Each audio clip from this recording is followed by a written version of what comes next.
बिस्मिल्लाहिर्रहमानिर्रहीम। D fellows, आइए आज का लेक्चर शुरू करने से पहले रब्बे ज़ुल जलाल की बारगाह में एक दफ़ा फिर मुल्तजी हों कि मौला करीम हमें ऐसे सजदों की तौफीक अता फरमा कि जिससे खिदमत खलक का जज्बा बढ़े। डी फेलोस, आज हम एक लॉन्ग स्टैंडिंग कन्फ्यूजन जो अमंग्स दी police officers, investigating officers, prosecutors और समटाइम्स जज साहबान के अंदर पाई जाती है regarding the application of section if tooth is broken और टूथ इज इनकैपेसिटेटेड, या बाल कोई काट दे या बाल कोई ज़बरदस्ती किसी के नोच डाले या कोई किसी की जिल्द जो है वो पूरी की पूरी उतार दे तो कौन से सेक्शंस ऑफ लॉ अप्लाई होंगे। इस हवाले से डियर फेलोस आज हम एक एग्जॉस्टिव डिस्कशन करेंगे। इसके हवाले से मैंने जो 5 क्वेश्चन फार्मूलेट किए हैं पहले वो मैं आपके सामने रखता हूं, फिर one by one in the light of provisions of Pakistan penal code 1860 और हाई कोर्ट लाहौर की एक लेटेस्ट जजमेंट जो रिपोर्ट अभी नहीं हुई लेकिन यकीनी तौर पे रिपोर्ट हो जाएगी क्योंकि अप्रूव्ड है फॉर रिपोर्टिंग। ये क्रिमिनल रिवीजन नंबर है 100 of 2022 Waqas Ahmed versus the state, और ये मोहम्मद अमजद रफीक साहब जज हैं जिन्होंने ये जजमेंट दी है और ये इशू हुई है 1/6/22 को और ये रावलपिंडी बेंच की जजमेंट है। डियर फेलोस, 5 क्वेश्चन जो मैंने फार्मूलेट किए हैं। पहला क्वेश्चन है कि अगर किसी का दांत टूट जाए किसी की ज़रब से, या उसका दांत जो है वो डेड हो जाए या इनकैपेसिटेट हो जाए तो कौन सा पाकिस्तान पिनल कोड का सेक्शन जो है वो अट्रैक्ट होगा। दूसरा सवाल है कि अगर कोई किसी के ज़बरदस्ती बाल काट दे या उसके बाल नोच डाले तो कौन सा सेक्शन अप्लाई होगा। अगर कोई किसी की जिल्द सारी की सारी उतार दे तो कौन सा सेक्शन अप्लाई होगा। और दांत क्या एक बोन है या ऑर्गन है, इसको हम देखेंगे। और 5वें नंबर पर है कि क्या इन सारी दांत के टूटने या इनकैपेसिटेट होने के हवाले से सेक्शन 337 का इतलाक 37U का इतलाक होगा या 334 का इतलाक होगा या 336 का इतलाक होगा या सेक्शन 337A3 का इतलाक होगा। और अगला क्वेश्चन फार्मूलेट किया है कि दफात 334, 336, 337U, 337V और 337A3 में फ़र्क क्या है। और आखिरी सवाल जो फार्मूलेट किया है वो है कि शेड्यूल 2 जो है CRPC का वो 337M पर जाके रुक क्यों जाता है, यानी आगे N और Z तक आगे जो है वो कॉग्निजेबिलिटी या बेलेबिलिटी या कंपाउंडेबिलिटी या जुरिस्डिक्शन के हवाले से आगे बात क्यों नहीं करता। ये फेलोस इन सवालों को हम वन बाय वन जो है वो एड्रेस करेंगे। डी फेलोस, अगर पहले सवाल की बात करें कि अगर दांत टूट जाए तो या डेड हो जाए या इनकैपेसिटेट हो जाए तो कौन सा जुर्म जो है वो अप्लाई होगा। डी फेलोस, इस सवाल को एड्रेस करने के लिए पहले हमें ये जानना जरूरी है कि ये जो दांत है क्या ये बोन है या ऑर्गन है। अगर हम ये डिटरमिन करने में कामयाब होते हैं तो फिर इसके बाद हमें अगर ये बोन है तो बोन की सेक्शंस के मुताबिक इस पर सेक्शन का इतलाक होगा, और अगर ये ऑर्गन है तो ऑर्गन की इतलाफ और ऑर्गन की इतलाफे उस्व के हवाले से इस सेक्शन का इतलाक होगा। डी फेलोस, ये जो जजमेंट मैंने आपके सामने रखी जो criminal revision number 100 of 2022 dated 1/6/22 Waqas Ahmed versus state Mohammad Amjad Rafiq साहब ने इशू की और ये रावलपिंडी बेंच में इस वक्त हियरिंग कर रहे थे।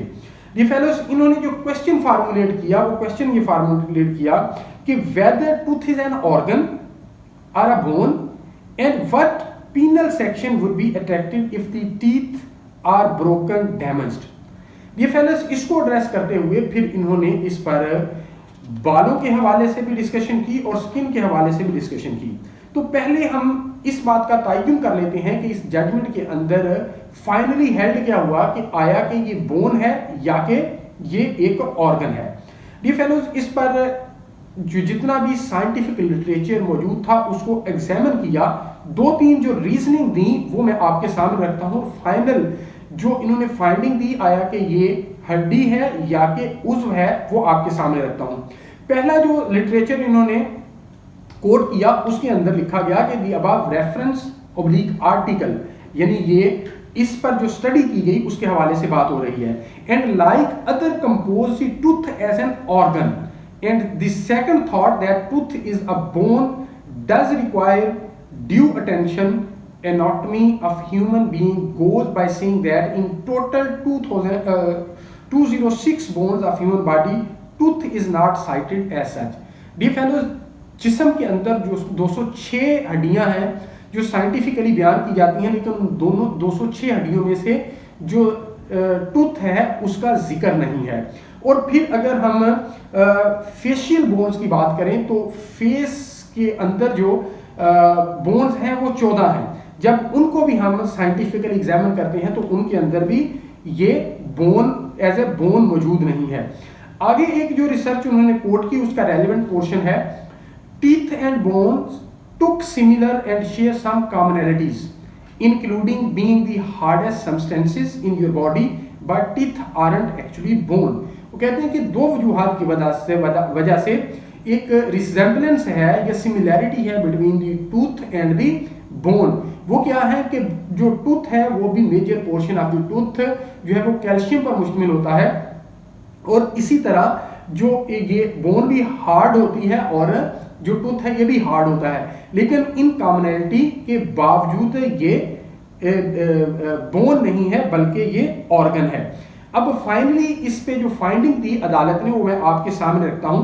अदालत ने ये डिक्लेयर किया कि ये ऑर्गन है, ये बोन नहीं है, इसलिए कि अदालत ने एक और रिसर्च आगे कोट की और इस रिसर्च के मुताबिक कहा गया कि 78 ऑर्गन्स हैं इन दी बॉडी, और जब इन 78 ऑर्गन्स को हम एग्जामिन करते हैं तो इसके अंदर हमें जो टूथ है वो बतौर ऑर्गन मिलता है। तो अदालत ने फाइनली जो हेल्ड किया वो ये हेल्ड किया कि as discussed above teeth are organ and not the bones.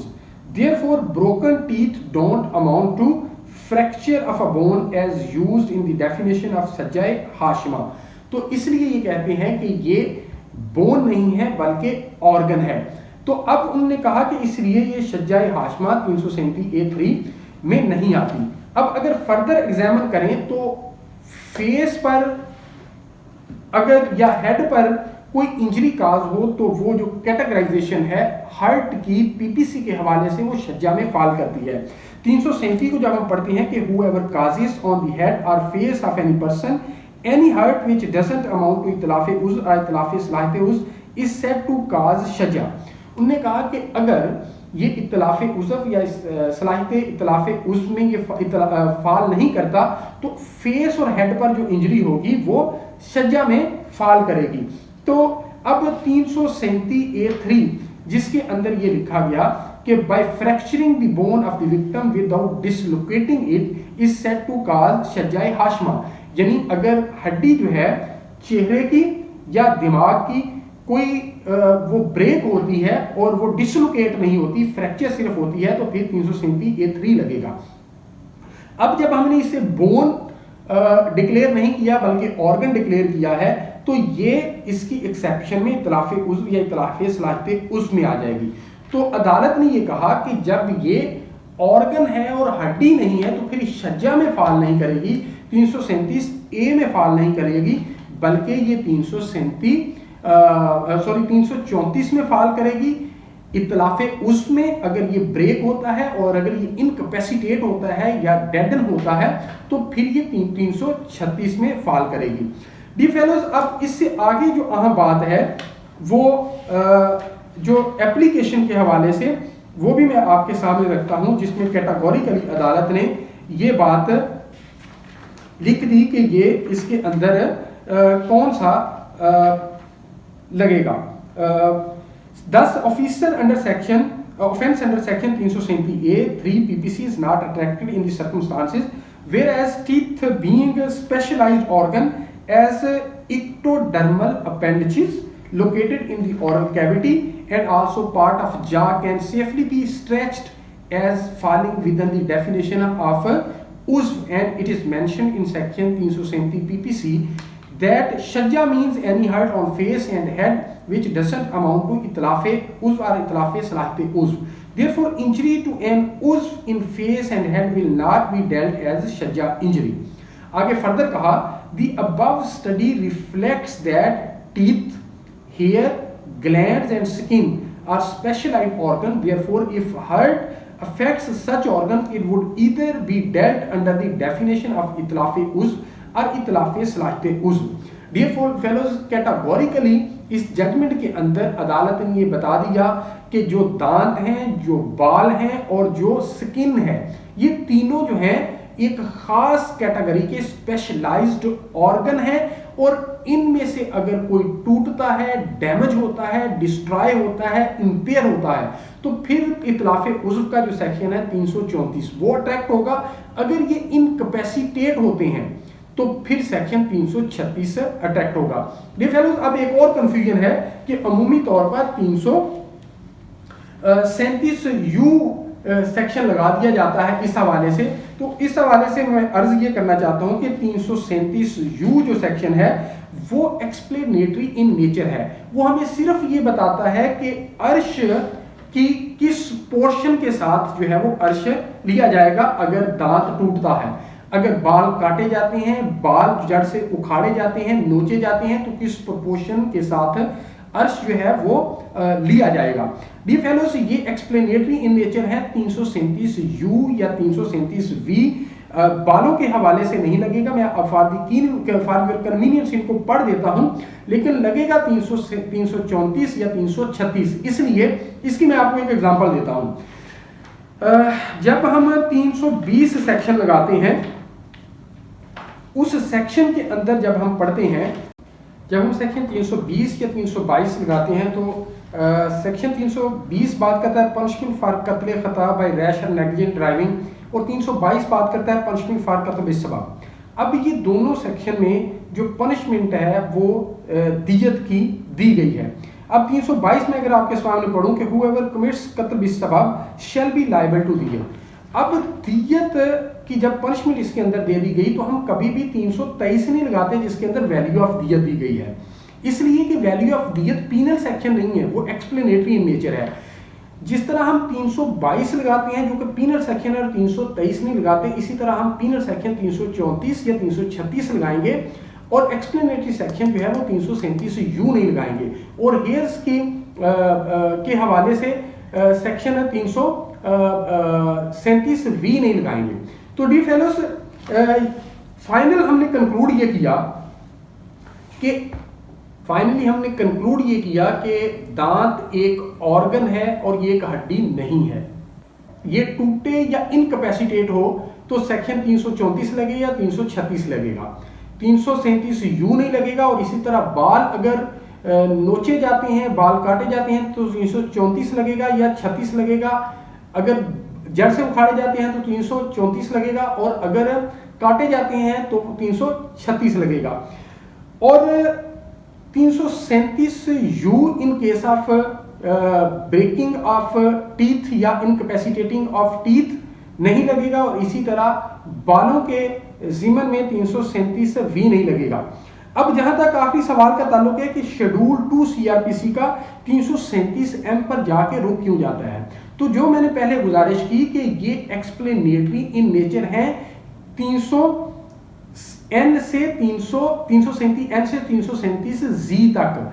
अब आगे आप देखिए तो फिर शेड्यूल शुरू हो जाता है, इसलिए कि इससे आगे पीनल सेक्शन जो है वो शुरू हो जाते हैं. तो डियर फेलोज, उम्मीद करता हूं कि आज का लेक्चर आपको पसंद आया होगा. अगर आज का लेक्चर आपको पसंद आया हो तो बाबुल इल्म लॉ अकेडमी यूट्यूब चैनल को सब्सक्राइब जरूर कीजिएगा और हमारी इस वीडियो को लाइक जरूर कीजिएगा. अल्लाह ताला आपका हामी नासर हो. बहुत शुक्रिया.